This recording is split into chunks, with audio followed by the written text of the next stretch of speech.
નમસ્કાર વિદ્યાર્થી મિત્રો, મારી યુટ્યુબ ચેનલ સંજય પટેલમાં આપ સૌનું હાર્દિક સ્વાગત છે।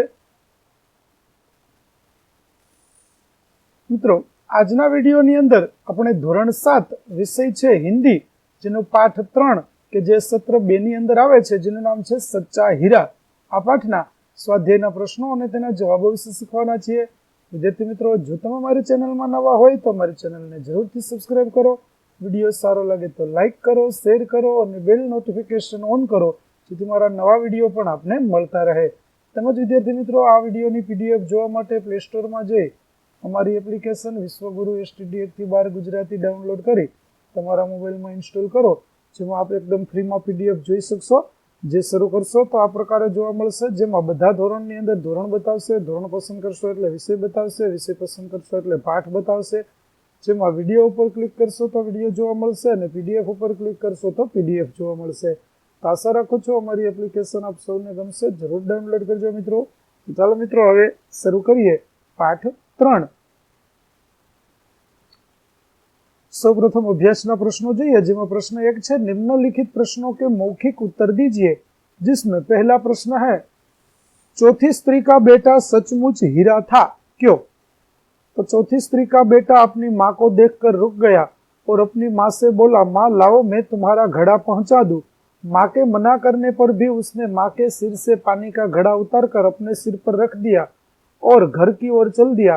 उस स्त्री के बेटे में शिष्टता, जिम्मेदारी और बड़ों के प्रति सम्मान की भावना थी, इसलिए हम कह सकते हैं कि चौथी स्त्री का बेटा सचमुच हीरा था। दूसरा प्रश्न, अपने घर में आप माता पिता को कौन कौन से काम में मदद करते हैं? तो मैं अपने घर में माता जी को रसोई में मदद करता हूँ। माता जी को चीज मुझसे मंगवानी है उसे मैं देता हूँ, सब्जी काट देता हूँ, घर की चीजें यथास्थान रखता हूँ, घर साफ करने में मदद करता हूँ, कपड़े लेकर अलमारी में रखता हूँ। तीसरा, आदमी सच्चा हीरा कैसे बन सकता है? तो आदमी ज्ञान प्राप्ति के साथ साथ अपने जीवन में शिष्टता, जिम्मेदारी और बड़ों के प्रति सम्मान की भावना से सच्चा हीरा बन सकता है। प्रश्न 2, निम्नलिखित शब्दों के बाद में तुरंत आने वाले शब्द का अर्थ शब्दकोश में से ढूंढकर लिखिए। तो चलिए लिखते हैं, जिसमें पहला शब्द है बपोती, जिसका अर्थ होगा बाप की जायदाद, और उसके बाद का शब्द बफारा, तो दवा डालकर किया जाने वाला नाश। व्यथा का होगा पीड़ा, दुख, उसके बाद का शब्द व्यथित का होगा दुखी। नियति का हो गया भाग्य या नसीब, और नियम का होगा नियम। प्रतिभा का होगा असाधारण बुद्धिशक्ति, और प्रतिभू का होगा जामीन। शौर्य का होगा शूरवीरता, और सौहर का होगा स्वामी मालिक। रुचि का होगा इच्छा यानी भाव। रुचिकर का होगा सुंदर प्रिय। सातवां, बांटना का होगा बंटवारा करना, और बांट का होगा हिस्सा। क्षमा का होगा माफी, और क्षमी का होगा क्षमावान। उद्यान का होगा बाग, और उद्यापन का होगा पूर्णाहुति का जश्न। अमन का होगा सुख चैन, सुख शांति, और अमर का होगा देव। प्रश्न 3, कहानी की चर्चा कर छात्रों को लेखन करवाए।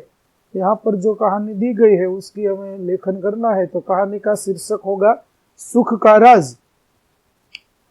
एक राजा था, एक दिन वह बीमार हो गया। राजा की बीमारी के इलाज के लिए कई वैद्य बुलाए गए। कई वैद्यों की दवा से भी राजा की बीमारी दूर न हुई। राजा दिन रात चिंतित रहने लगा। राजा के हालचाल जानने के लिए कई लोग आते जाते थे। एक दिन राजा के यहाँ एक बूढ़ा आदमी आया। उसने राजा से बातचीत की। वह समझ गया कि राजा को कोई बीमारी नहीं है, लेकिन बिना परिश्रम के वे बीमार पड़ गए हैं। उसने राजा से विनती की कि आप किसी सुखी मनुष्य का कुर्ता पहनोगे तो आपकी बीमारी जरूर चली जाएगी। राजा बूढ़े अनुभवी की बात मानकर सुखी आदमी का कुर्ता खोजने निकला। राजा सुखी व्यक्ति को ढूंढ रहा था। उसमें इतने में उसने एक किसान को काम करते देखा। राजा ने उससे पूछा कि तुम क्यों सुखी हो, कभी बीमार क्यों नहीं पड़ते? किसान ने बताया कि मैं हर रोज सुबह जल्दी उठकर सारा दिन अपना काम करता हूँ, इसलिए कभी बीमार नहीं होता। राजा किसान की बात समझ गए और घर आकर सुबह से शाम तक अपना काम करने लगे, तो उसकी बीमारी चली गई। प्रश्न 4, निम्नलिखित अपूर्ण कहानी को अपने शब्दों में मौखिक एवं लिखित पूर्ण कीजिए। चतुर दरबारी। तो चलिए पूरी करते हैं कहानी। पुराने जमाने की बात है, कनकपुर देश के दरबारियों की ख्याति देश विदेश में फैली हुई थी।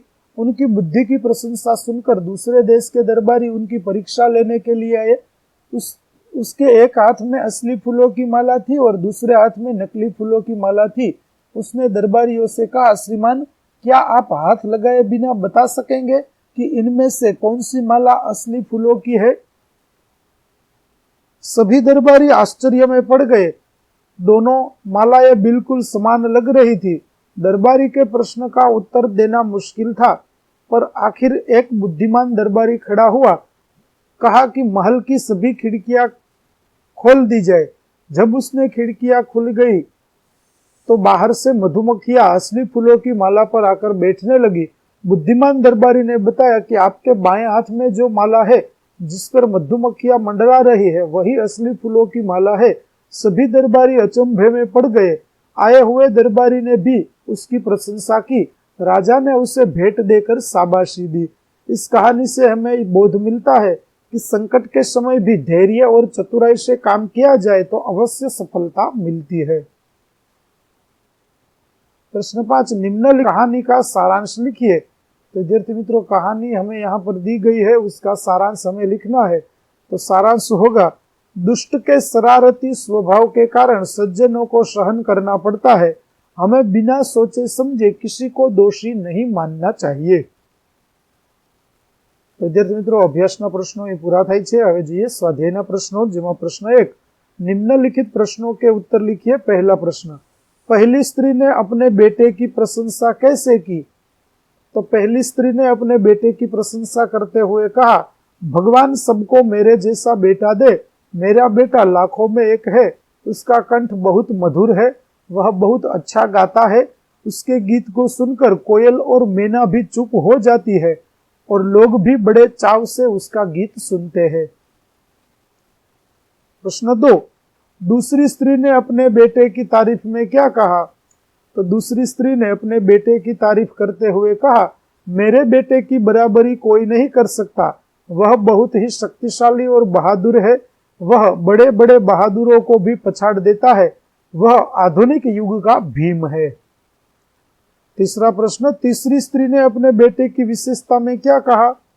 उत्तर, तीसरी स्त्री ने अपने पुत्र की विशेषता बताते हुए कहा, मेरा बेटा साक्षात बृहस्पति का अवतार है। वह जो कुछ पढ़ता है एकदम याद कर लेता है, मानो उसके कंठ में सरस्वती का निवास हो। चौथा प्रश्न, चौथी स्त्री ने अपने बेटे का परिचय कैसे दिया? तो चौथी स्त्री ने बड़े सहज भाव से अपने पुत्र के परिचय में कहा, मैं अपने बेटे की क्या प्रशंसा करूं? वह तो न गंधर्व सा गायक है, न भीम जैसा बलवान, एवं न ही बृहस्पति सा बुद्धिमान। प्रश्न 2, निम्नलिखित युक्ति कौन किससे कहता है? लिखिए। पहली, यही सच्चा हीरा है। तो यह युक्ति वृद्ध महिला तीनों औरतों से कहती है। दूसरा, माँ लाओ मैं तुम्हारा घड़ा पहुंचा दूं। यह उक्ति चौथी स्त्री का बेटा अपनी माँ से कहता है। तीसरा, सुनो मेरा हीरा गा रहा है। यह उक्ति पहली स्त्री तीनों स्त्रियों से कहती है। चौथा, देखो यही है मेरी गोद का हीरा। यह उक्ति तीसरी स्त्री अपने साथ की स्त्रियों से कहती है। पांचवा, देखो यह मेरा लाडला बेटा आ रहा है। यह उक्ति दूसरी स्त्री अपने साथ की स्त्रियों से कहती है। विद्यार्थी मित्रों, અહીં આપણો પાઠ 3 સચ્ચા હીરાના સ્વાધ્યાયના પ્રશ્નો અને તેના જવાબો પૂરા થાય છે। આગળના પાઠના સ્વાધ્યાયના પ્રશ્નો અને તેના જવાબો મેળવવા મારી ચેનલને જરૂરથી સબસ્ક્રાઇબ કરો। તેમજ પીડીએફ જોવા માટે પ્લે સ્ટોરમાંથી અમારી એપ્લિકેશન વિશ્વગુરુ એસટીડી એકથી 12 ગુજરાતી ડાઉનલોડ કરો, જેમાં આપ એકદમ ફ્રીમાં પીડીએફ જોઈ શકશો। તો આશા રાખું છું અમારી એપ્લિકેશન આપ સૌને ગમશે। જરૂર ડાઉનલોડ કરજો। ફરી મળીશું નવા પાઠ સાથે। ત્યાં સુધી આવજો।